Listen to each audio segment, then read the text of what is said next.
Hello, hello, and welcome to Decaf, a production of the Beacon Center of Tennessee. Taylor and Mark back with you. It's been a while, Mark, and I know that that's kind of my fault because not to make everything about me, but I did get married last month. I have been married for a month and what's today, 3 days. Going great so far. Love being married. But I hate how long it's been. I miss our friends. Yep, I know, and you were married, and we have to give a shout out, right? We I was at do. well, Mark I was came at to the wedding. yeah. You Okay. tell the story. It was better. Okay. Mark came to the wedding, and if y'all didn't know, Mark and I have been friends long before I worked at Beacon. So, of course, Mark, he's my coworker, he's my direct boss, but he's also like my brother, basically. And so I was like, who do I want to sit Mark beside on the seating chart at the wedding? And one of my mom's best friends, Sherry Joe, and her husband Gil were there. And Sherry Joe is one of our biggest podcast fans. She is a faithful listener to Decaf. And I was like, oh, this is a match made in heaven. And Mark promised Sherry Joe that he would give a shout out to her and the Alpha Z's at Jacksonville State University on our next podcast. So, Mark, please express your appreciation for our faithful listener base. Yeah, I think Sherry Joe is my favorite wedding guest ever. She was unbelievable, and even my wife was like, she thought I was way more famous than I was. She's like, "Oh my gosh, you need to meet this congressman. He would love to meet you." I'm like, "I don't think he would, but if you say so." She's a big fan of the show, and she really likes what we do, and we appreciate all our listeners. We're doing this less often, so we need to definitely give a shout out to Sherry Joe, your mom, of course, who was also great, the entire sorority at Jacksonville State. That's how she knew when she was there. She was friends with your mom at the sorority, right?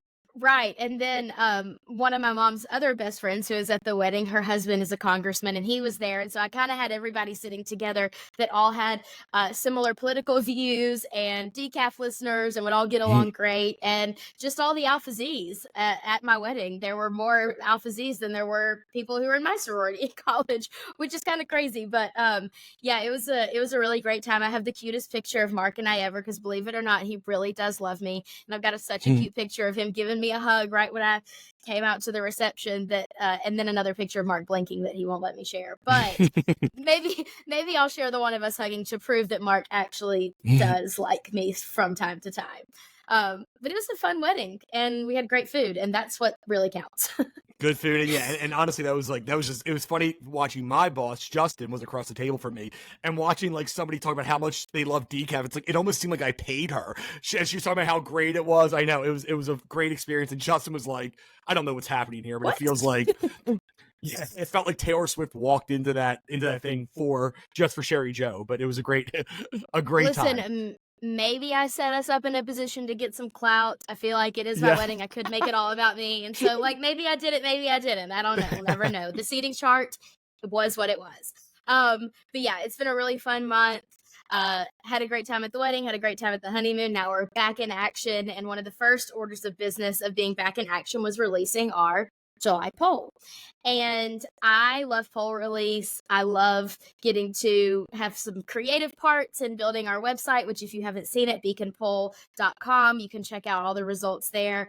But I would have to say that this was our fifth poll, and Mark's going to get into the results here in a minute. But of all the polls that we've done so far, the results of this one surprised me the least. I feel like whenever we get poll results back, there's always something on there that I'm like, what?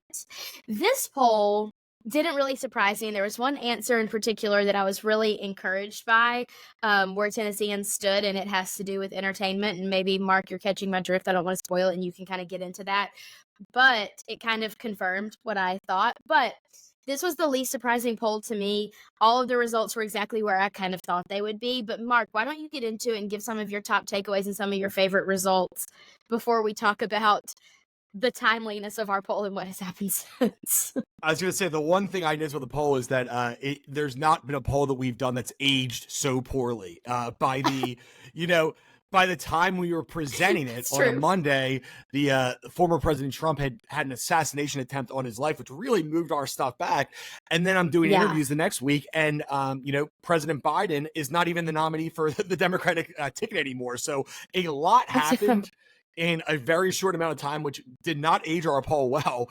You have Trump versus Biden questions, but with that being said, there's still a lot of great questions, and ultimately, some of the top line takeaways are that President Trump does do very, very well in Tennessee, and Hmm. there's a real question, which we'll get into later, about how will that change with a new, opponent in the general election now that Joe Hmm. Biden will not be his opponent anymore. But it was interesting how much better he did than all other Republicans. Like, I think Blackburn was up I about know. 20 and Trump was up 30 on Biden. I And the know. general Republican Huge. Democrat breakdown was plus 21. And Trump was really outperforming that. And you wonder how much of that is how much is people loving Trump, or how much of it was people hating Biden.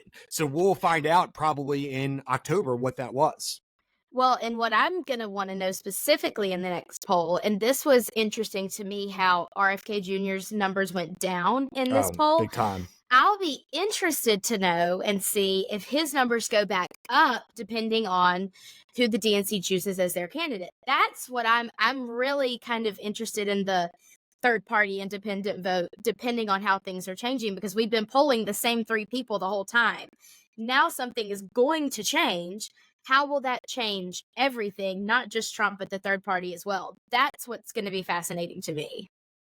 Yeah, if history's any indication, he will not move up. I think that he's probably, truthfully, when you look at everything we've seen in polling Maybe. before, the 5% he's at right now, I think he likely will not even get to that point in Tennessee on election day. And let's Really? not forget, Okay. I mean that's, if you look historically, third party candidates always poll Sure. way, way better in this. And then once you get close to the election, no matter who the candidates are, people tend to go to their sides because there's this idea that this third party candidate can't win, and it's great.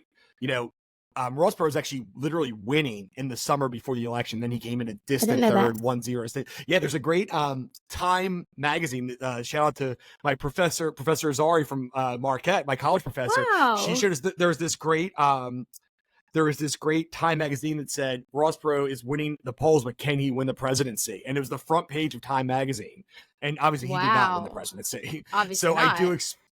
I do expect that his numbers probably won't get any higher, but like you said, you never know. I mean, that's part of the poll, is that we're often surprised by the results. I know, 100%. One result, though, that I want to get into that I wasn't surprised by, though we actually tweeted at Jerry Seinfeld about this. If anyone has paid attention to Jerry Seinfeld over the last year, he has been highly critical of cancel culture and comedy getting less funny because everybody's so sensitive. And that's kind of part of comedy. It's like you offend people a little bit. Like, I watch a lot of Netflix comedy specials. I think they're so good, so entertaining, so funny, and they're all a little bit offensive to, Mm. and that's like, that's just their shtick. That's what they do. And Jerry Seinfeld said that the getting offensive and the getting all up in arms and canceling people has made entertainment less funny. And we asked Tennesseans if they agree, and the results were overwhelming. Mark, if you wanna give them away. Yeah, I mean, so we asked, kind of that. We asked about if political correctness has led to a decline in the quality of comedy, movies, and TV shows. And 62% of Tennesseans said yes. Only 23 said no. What was interesting is this was maybe the most distinct by political parties on any question we asked. Like, Interesting. Republicans were like plus 50 that it has declined. It was an insane number. And Wow. independents were right about there. Democrats actually felt the other Wow. way. They were minus 15, so they don't feel like, which, that kind of goes with what we know about the political Yeah. parties, where the Republicans are really, seemingly talk about cancel culture. They talk about political correctness ruining things, and independents were way more with them on that thing, where Democrats tend to say, oh, it's we need to be more sensitive. We need to think about people. So it's not all that surprising how that turned out, but that was probably the biggest Mhm. differential between the parties outside of actual candidates. That, and again, still a lot of Democrats still do think it's ruining comedy, just not a majority of them. So that is something that a lot of people have talked about. To me, it's not political. I guess it's become political. I mean, me and my friends have talked about this for a year. How the last funny comedy Mhm. movie we remember was like 20. I think Pop Star is the last one I remember. And like you said, it's Uh-huh. like offensive. Offensive to who, though, right? It's like everyone's gonna be offended by different Right. things, and that's kind of why comedy, like, there's things that I'm offended by that you're not. No, probably not that. Probably the other way Right. around. Yeah. But that's just how it is. That's So probably true. so, but that really is a thing. It's like, who's offended by what, because there's no definition of what's offensive, and that's, you let comedy do that. And if a lot of people find it offensive, they're not going to watch it. That's kind of the point of it. and then Netflix will pull it from their platform or Yep, HBO yep, or whatever. Like, yep. let the market decide. We are market indicators. The fact that they know my demographic. They know I'm a 30 to 40-year-old woman living in Tennessee and I watch these comedy specials all the way through. I'm a market indicator. That's how it goes. Like, let the market speak. One more result that oh, go ahead. I was gonna say one more thing. Kevin Hart just had a great thing too. Kevin Hart, who's maybe the most famous comedian in the world right now, said Mhm. that he thought the Tom Brady roast was the best thing because it kind of went against that sensitivity and he was on the other side. Mhm. He's like, we're getting too sensitive, and we needed something like this in pop culture that everyone watched. The most famous football player probably the last 50 years, at least at the Mhm. time. It's like he did this thing and it was offensive to everyone in a funny way to me, To but everyone. Yeah. but to a point where like that's exactly what was needed and on the biggest platform on Netflix with like the biggest stars. So he, also agrees with that. Yeah. There's one more result I want to get into before we kind of look ahead. We Mm. asked one question, a policy related question that I think is a really important question that a lot of Tennesseans don't realize that this is happening, but taxpayer funded lobbying. There are lobbyists that are hired by localities to go up to the Capitol in Tennessee and lobby legislators, and they're being paid for with your tax dollars. And we asked point blank, straight up, do you think that local governments should be allowed to use taxpayer money to hire contract lobbyists to lobby state and federal government? I would say that this result was by far like the most runaway uh, of public opinion. Like, I've never seen a larger difference on one of our polls between the yeses and the nos. What about you, Mark?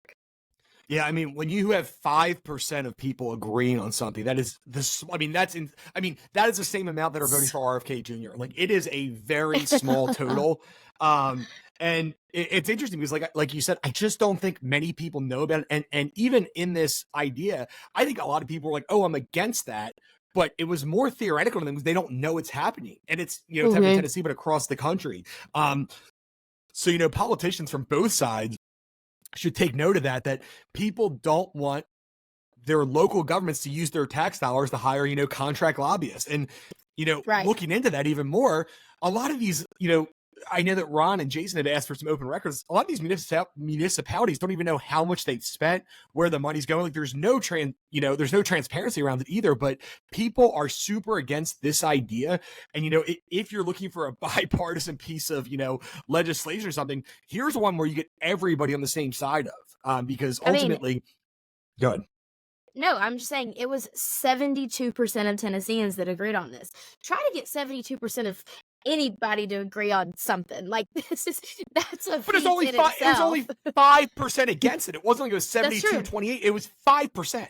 That's it. I mean, Yes. yeah, you can't get 5% of people to agree that the sky's blue. So it's like that is like that is very low. So I mean, I do think it's a noticeable number, and it's something that we've talked about before from Beacon's perspective. But I do think it's really interesting what a huge number that is when you explain the concept in completely unbiased terms, right? We asked the Mhm. question. Also, one more before we go, one more thing that I thought was really notable when we're talking about everyone agreeing on something is that Tennesseans do not want their state tax dollars to go to a new baseball stadium. Like, I thought overwhelmingly do not want. overwhelmingly, it was really, really a substantial number. And, this has been something that's been done everywhere seemingly forever, where people Mhm. are giving state tax dollars to new stadiums. It was recently voted down in Kansas City in a ballot initiative, but Mhm. only 27% of people support state tax dollars going to fund the construction of a new potential major league stadium, as that is, Nashville is the talk to be one of the next probably 2 or 3 cities to get a major league baseball team. 58% disagreed, again, across party lines. I think it was minus 30 Republicans, minus 31 independents, and minus 35 Democrats. They were all in the same area, and nobody likes it. And it's something that I'll tell you what, the state government is going to have to look at this when that comes up, because people are not for it, and people are sick and tired of this. And I think the Titan Stadium really put some people over the top. The interesting part was even people in Middle Tennessee were against it by about 29 points, where it would actually benefit the most they still don't want tax dollars to go to it. So that was a really interesting answer, and it's kind of a lagging indicator that, essentially the tide is turning on stadium subsidies. People don't want to fund billionaires' pet projects with their tax dollars. I know the government needs to do what the government does, which is fill the potholes, pick up the trash, make our energy costs lower, use our tax dollars to do something that's actually going to benefit the taxpayers' bottom lines. Like, it's a joke. What the government's supposed to do, not what the government does. Obviously, the pothole thing. We've seen in our previous poll that people do not think that our state government does a very good job with potholes either. Sorry, I misspoke. What the government should do, rather than what I initially said they're already doing, which they're not. So as we look at these poll results and the events of the last month, a lot has changed. I actually said to Blake the other day, like, do you feel like our marriage cursed America? Because we got married a month ago, and think about all the historical events that have happened in the last month. Like, did we do this? Don't know. I didn't eat my own wedding cake, and I know that's bad luck. So, like, did I curse America by not eating my wedding cake? I don't know. I wish I had. Also say, a lot has gone down and a lot has changed. And Mark, you actually did an interview about it with Fox 17 just the other day, after, I believe it was right after President Biden declared that he was out of the race. And you talked about how things have changed and what our poll says about that, or what it doesn't, and what our next poll could say about that, and how we're going to poll in the future and how things are going to change. Tell us about that. Yeah, I mean, I did a few interviews kind of saying, hey, like, what does the polling say about, Vice President Kamala Harris is likely going to be the nominee? It's not official yet, but she's like about a 98% chance of being the nominee.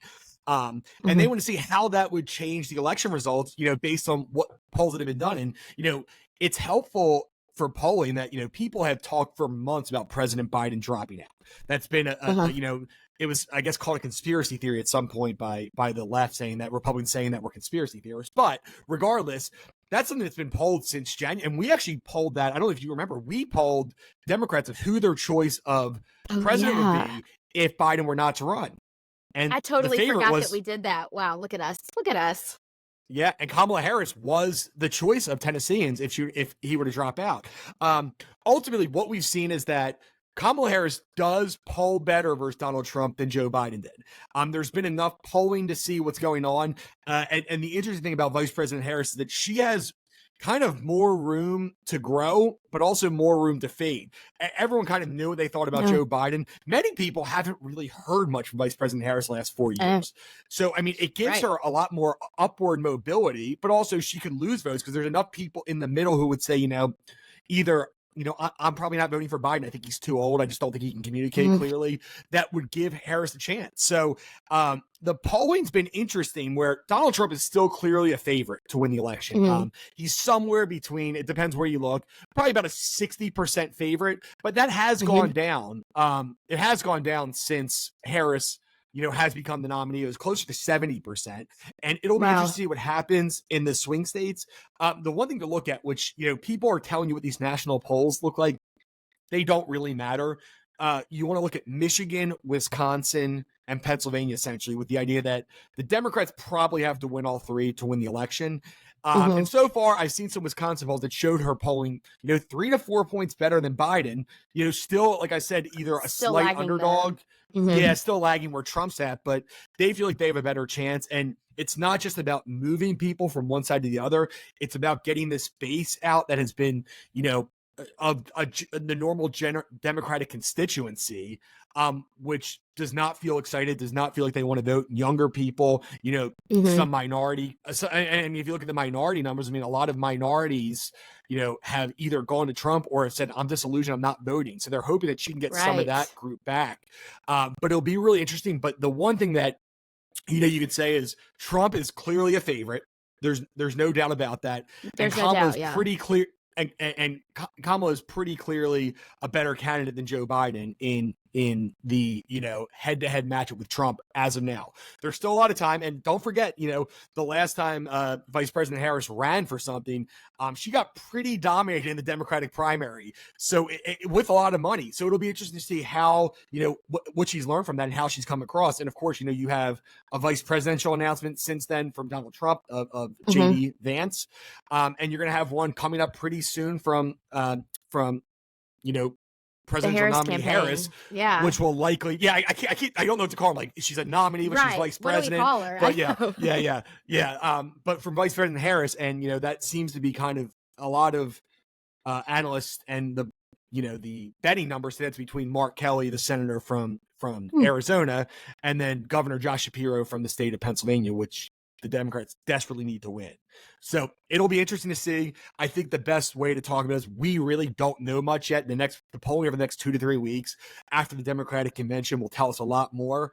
Other than the two things are that, Vice President Harris certainly a better candidate than Biden, head to head with Trump. Trump still a pretty clear favorite from the betting markets.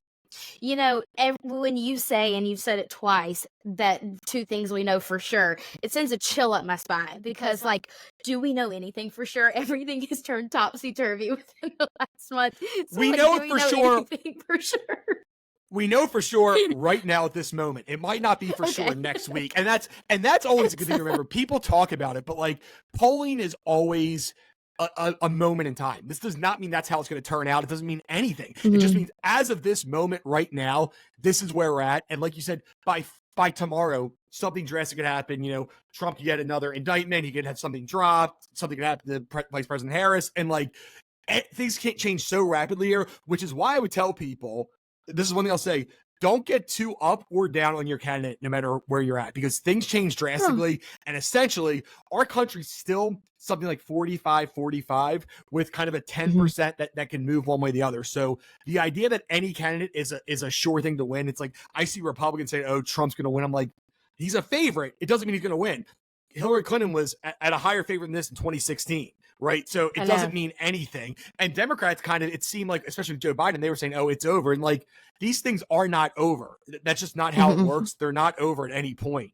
So there's a lot of time left. And in a 45-45 country, it could be the news of the week, it could be the economy. If the economy drops, that could really hurt Vice President Harris. If it goes up a lot, it could really help her. So like it's good for you to say that because there's a lot of factors that can change anytime. I know. I'm scared. I'm just going to keep my mouth shut because I don't want to look stupid because everything could change. I don't know. Don't make predictions. That's a good fact. Don't make predictions or knock on wood when you do. Another exciting thing that's going on in international news and culture is the Olympics. Now, I love the Olympics. I think it's so cool, and I always tend to cry during the opening ceremonies because, one, I'm just an emotional sap. But two, when you think about it as very broadly, it's such a beautiful thing that we all these different countries are fighting against each other and competing for business and competing for all this, that, and the other, and trying to protect data from these people over here and whatever. But everyone comes together once every 2 years, summer, winter, once every 2 years to compete against each other in like a wholesome way. And I just think it's so beautiful and it's so sweet. And there have been so many memorable Olympics moments. My parents are full of patriotism. My mom hangs up her little American flag things. My sister brought those little American flag rail decorations to my bachelorette party because it was on Memorial Day weekend. Like, we are patriotic in the Dawson household. But there have been so many really cool, memorable Olympics moments. And Mark, I know you have some. I've got some. Probably one that we obviously weren't alive for, but one that lives kind of in the Olympics Hall of Fame was Jesse Owens. It was let me make sure I get it right, 1936. The Olympic Games took place in Berlin during the rule of Hitler, and he wanted the games to showcase what he believed to be a racial superiority of the Aryan race. And then Jesse Owens comes out and wins how many gold medals? You told me 4, right? Yeah, 4 gold medals. I had to make sure I was right. He won 4 gold medals during those Olympics and kind of I would say kicked some dirt in the face and made off Hitler in the process, which I think is really cool that gets to live on in kind of the Olympics Hall of Fame as something that is just something to be proud of, something to be impressed by. It gives me chills when I talk about it. Mark, do you have any memorable Olympics moments? I just remember I remember like this one moment in my mind, and yeah, honestly, I'm not a huge fan of the Olympics generally. I like like you said, I like all the things that you talk about, camaraderie, and like you're kind of all these people who Yeah. seem to hate each other on a daily level because of politics, kind of come together and cheer for the same team. But I remember like I was really young. I remember it's at my Aunt Peggy's house. She kind of rented a shore house in Ocean City, New Jersey. Me, my mom, and then Shout we out just Aunt Peggy. yeah, Aunt Peggy. Yeah, love you, Aunt Peggy. But we were there and just, we were watching this moment that ended up being this historic moment. I didn't even know, I don't know, 9 at the time, just watching Been my mom just young, yeah. yeah, laying on the couch in their living room down the shore. And it was Carrie Strug, I guess, broke her ankle, the gymnastics woman. And Right. it wasn't clear what was happening at the time. I just remember that it's like she hurt herself, but nobody really knew what. And then she went and did another routine and ended up winning the gold medal on I think it was a broken ankle. And like, it was one of the most historic, memorable, moments in Olympic history for the US. And I didn't even really, like, I just remember watching the time, like, oh, she's hurt and she's doing it anyway. That's cool. And then when you find out later how bad a pain she was in, that like reminds me, but it's even more impressive than like Kobe Bryant, tore his Achilles and played against the Jazz actually and kept playing. Wow. Like, and, like that was something like he had to be out for the season for, and he still played. They had to force him to come out of the game. Oh my gosh. And it was just one of those moments in American history that will go down. And like, not only did she like fight through that, but she won a gold medal. She did good enough with a broken ankle to do that. She won. So that's a moment I'll always remember. And it's always hard too, because like I love basketball, I love the Jazz, but like I cheer for other countries in basketball because I root for the Jazz players. I know, I know that makes sense. That makes sense. Most embarrassing thing, but like I cheer for France in the Olympics. I cheer for Rudy Gobert so much. I know, but and also the U.S. Olympic team is kind of everything that I'm against. I'm against these huge favorites bringing all these like enormous favorites, all the best players in the world. I always like cheer for the underdog.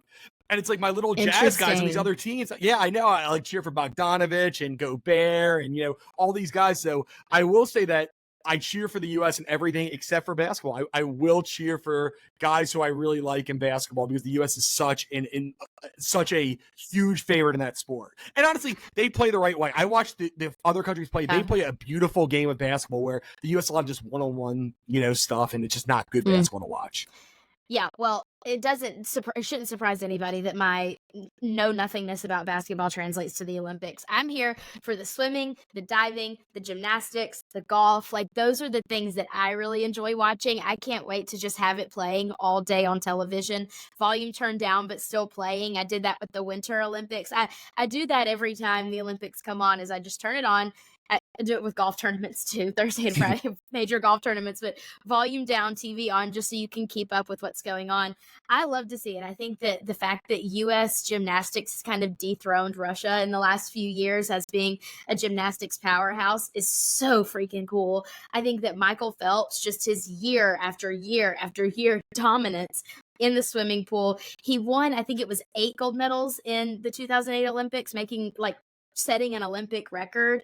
One of the other historic moments that I saw, not an American, but Usain Bolt winning a gold medal. I think it was 3 Olympics in a row in the 100-meter dash. Like, just there are these incredible athletes. Like, people are clearly built different. I walk up the stairs and I kind of catch my breath. Like, these athletes are like built different, and it's so interesting to watch and thinking about their drive and how much they practice. And then after the Olympics, seeing all their sponsorship deals, like the Olympics, this thing that they do that they don't get paid for, but they go out of love of country, and then they get all these sponsorship deals, and it changes their lives. Like, that to me is just like, I have chills again. That to me is just so incredible. And so I love the Olympics, but I can't wait to see all the really cool brand deals that these athletes that have worked their tails off go on to get after the Olympics, changing their lives, their families' lives, changing their future. I just think it's so cool. I love the Olympics. I just love it so much. That's a great point too, because a lot of these people, I mean, don't get paid very much for what they do. Like, other than the end, like basketball, hockey and soccer, where they make a lot of money. It's like, even the best swimmers in the world, once they're not making a lot of money. They can only do this at the Olympics, and like they have to get sponsorship deals. Or gymnastics. Like, these people are not making money, even if they have professional leagues. It's you're making like. And some of them don't even have professional leagues, right? You have to go overseas. You might make $20,000, $30,000 a year, and this is their chance to do that. And like, I don't think Ryan Lochte or or any of the Yeah, or any of these swimmers or Michael Phelps would have made much money at all if it wasn't for their Olympic performance. So I agree, that is cool. And we have to give one shout out to the great city of Salt Lake City in Utah. Actually just got awarded Oh the yeah. 2034 Winter Olympics. So that's cool for them. And that's when I I know discovered, that's you neat. know, I loved, me and my dad went to the Olympic Village. We saw that. And that was one of the reasons Whoa. early on I really liked Mitt Romney, and it's because of not his politics, but how he saved the Olympics. I mean, he literally saved the Yeah. Olympics in Salt Lake outside of everything else. And you can argue about his politics no matter what side you're on, but the what he did to save the Olympics is always like, I'm like, this guy knows how to fix things. This, if I was going to run a business, this is who I want to run my business. That's awesome. I love it. And I love when America gets to host the Olympics on our soil. Shout out to Ron and Kristen, though, in our office. They're overseas right now in Paris for the Olympics. I'm so jealous, but that's really, really cool. Maybe we'll have to have Ron on when he gets back to talk about some of his favorite Olympics moments. Before we go, speaking of going overseas and travel, big news out of Southwest today. I thought it was very interesting that Southwest is doing away with its open seating policy. Mark and I said that we were going to talk about this, but we didn't tell each other what side we're on in this. I don't know if you want to go first or you want me to go No, first. you go first. Okay. So when I saw the announcement on Instagram that I guess it was their CEO put out a statement saying we want what's best for our customers and our shareholders, it kind of made me LOL, because it's like, you want what's best for your shareholders. You want what the shareholders are saying is going to do best for profits. Please don't act like it's about the customers, because everyone that I talk to loves, and this is anecdotal data, of course, but everyone that I talk to loves this open seating policy on Southwest. I love being able to, like, if I'm traveling with someone, one of us can upgrade to A-list, so we get on the plane early and save a seat for our friend. Like, it's $40 to be able to do that. So you upgrade, you put your purse in the seat, and you say, no, I'm sorry, my friend's coming to sit here. It's so cool. And I know paying for upgrades is kind of like paying for seats on another airline, but when you pay for seats on another airline, it's so you can get, like, I guess, in the front or closer to the front, but sometimes you still can't because of loyalty and rewards and blah, blah, blah, and you're stuck in the back. It's not great. I love the open seating policy on Southwest. I'm so bummed they're getting rid of it. I will say shout out to Southwest for having the most outdated system in the entire world that didn't get brought down by the CrowdStrike failure the other day. That was hilarious. Like, Southwest was like, yeah, y'all updated your systems and now you're doomed, but look at us go. So shout out to them for being antiquated. But I'm kind of bummed. I'm really bummed about the saying sayonara to the open seating process. Yeah, I think that maybe Frontier wasn't even affected. I don't even think they use computers. I think they just kind of use like the paper to check off who's on there, because I don't know if they're even like a punch card at the library. Yeah, that's right. I don't even think they know who's on their flights, but so no, I do disagree with you. I really like, with that being said, I get why people like it. I like certainty. I like to know where I'm sitting, and ultimately there's usually a lot of different flights at certain times. So while I always get, and honestly, I have a Southwest credit card because I can upgrade to A1 through 15 4 times a year for free. So it's not because I always get a seat I want, but I just like the certainty of knowing I'm sitting there. And we have so many flights from Southwest. It's like you have 4 or 5 choices, and it's just nice to have, the airport experience for me. As you know, I get there like so early. I just like to have certainty, and it's like, okay, I know what time it takes off. I know what seat I have. I know what boarding group I am and where I get on. And, sometimes I really, I get on the plane. I'm like, oh, where do I want to sit? Like, I have to wait, especially if Kira has a different, boarding thing. I'm like, because what you said, you're not supposed to do that. You're not supposed to hold seats for people. That's actually against their policy. I get it, but that is against their policy. But it is so interesting because there's just a certain amount of uncertainty there that I just want to know where I'm at. Now, if there's only middle seats left, I'll be mad about that. And I will say maybe once I've had to sit in the middle. So that's not something that happened to me often. So it's not really going to affect me, but I just think I get your point, and I actually don't disagree. And I think probably more people are on your side, but I like the certainty. I'm okay either way. Southwest is the only airline I normally fly because they have the most direct flights from Nashville. So flexible too. Yeah. Yeah. The flexibility is great. And I remember people really took, people did not like Southwest for a while after their issue. I guess it was last Christmas. I know. But I think people are starting to come back to them. And I think overall, I like this change. I do understand that I'm probably the minority on it. Yeah, but isn't it a beautiful thing that you and I are both neurotic in our own special ways? We're both neurotic, but we have different neuroses, and that's a beautiful thing that we can bond over being neurotic, even though we're neurotic about different things. I like to walk into the airport, go through security, and get straight on the plane. Airports gross me out. I think they're full of germs. I think they're full of people. I don't really like it. I don't want to sit there all day long and eat fried food. I don't want to do it. But Mark and I are different in that way, and it's kind of weird, like flying and air travel is the one thing that I'm kinda, like, okay to fly by the seat of my pants, which, like, every other, like, portion of my life I have to have entirely planned out and blocked out, but it's air travel that is the one thing that I'm like, "Whoa, let's just see what happens." And I guess that's why Southwest doesn't really bother me at all, which is a Yeah. weird thing to be like that for me, but, um adios, open seating. Mark, you get your way. For the rest of us who are bummed about it, maybe we start our own airline. Market indicators. I don't know. But I don't know when it's supposed to go into effect. Hopefully not before we all fly to Phoenix or San Diego, because I do be loving my open seating. But it's a very interesting development today out of Southwest. Among so many interesting developments over the last month, I swear to you, I will say for the rest of my life that I think my marriage cursed America. But that's neither here nor there. I did need to give an important shout out. My Okay. sister released a book on Amazon. So this is it. It's From My Heart to Yours. It's a Oh, child's love story. She was number one on new things. So I posted on my Facebook. She was number one in sold books for new releases, and she still is, I believe. But I'm okay. so Well, proud of her. hold it up She is again. not. Hold it up Yeah, sorry. again. We want to see it. From My Heart to Yours, a baby's love story. Get on Amazon. The Cunningham family needs you. Needs you. Get on Amazon and get the book. I'm sure it's great. I want to get it too. I need to go ahead and place that order. But so proud of you, Colleen. That's huge. Yeah, and I mean, it's just it's something like, as a brother, it's like this is something that she was never like. She's really coming to her own with like entrepreneurship and making sure that she takes care of herself, and just doing something like this is such a cool thing for her and showing kind of how far she's come. So we're really proud of her, even if we don't agree on politics and things like that. I think she's great, and I'm very happy that she was able to do something cool like that. So I just had to give a shout out. And I'm really happy for my sister. I am too. Good job, Colleen. Well, with that, that's our show. Thank you for listening to Decaf, a production of the Beacon Center of Tennessee. We'll be back in a month with who knows what else breaking news we'll have. Everyone, knock on wood. If you haven't already, you should subscribe to the podcast on Apple Podcasts, Spotify, wherever you get your podcast. Subscribe to us on YouTube too. Why not? And if there's something you particularly want us to talk about, drop it in the comments. We love hearing from you. Thank you so much for listening. See you later.